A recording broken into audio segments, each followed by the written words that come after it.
So in this second set, we're going to be focusing on step-ups. We're going to focus on chest presses so we can get our first push-ups. And then we'll also be working with our kettlebell. So at the box, you can pick a right height that's for you, right, depending on kind of how your knees feel.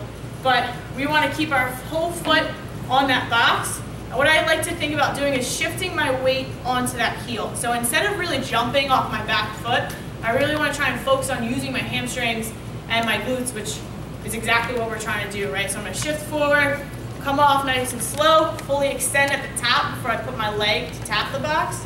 Then I'm going to come back just as slow as I kind of came up. So the slower the better on the down part, right? So drive it up, boom, touch, bring it back down nice and slow. Of course, right when you're ready, you'd go ahead and add some weight to that. So you could use one kettlebell or dumbbell, or you could obviously use two. If you're going to use one, put it in that opposite hand. Same thing though, I'm going to shift, drive through, come down nice and slow, okay? So our second exercise is our chest press. We're also going to add the knee into it. You don't absolutely need a TRX. If you have rings, they also would work really well. So with the TRX, I want to keep the straps off of my arms. I'm going to walk my feet forward, which will give me a little bit more assistance. So the closer my feet are to almost a standing position, the more assistance it allows me, so the less body weight I'll be using with. Right? The further back I walk my feet, the harder it is. So keeping that band off my arms, coming down, looking at a 45 degree in front of me, and then driving back through. All the way down, all the way up. Another important key is remember to keep your butt coming with you. A lot of times I'll see people here, right, they're wagging their tail. Make sure you squeeze your glutes, of course, right, and then keeping them with you as you're coming all the way down, all the way up.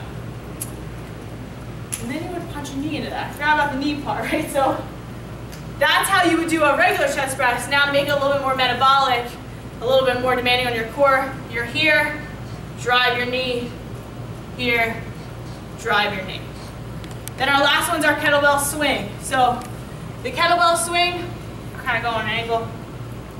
You're going to hike that kettlebell back like you're hiking football, right? Thinking about, just like we did our RDL on our first set of our workout, it's a hinge pattern, so I'm more focused on bending at the hips, keeping my back nice and flat, than I am about bending at the knees, right? So bend at the hips, stand up, squeeze your glutes, snapping hard. I like to say snap at the hips. So here I'm going to hike, squeeze my glutes, really trying to get that pop and that power at the top of that. So that's your second set. Have fun.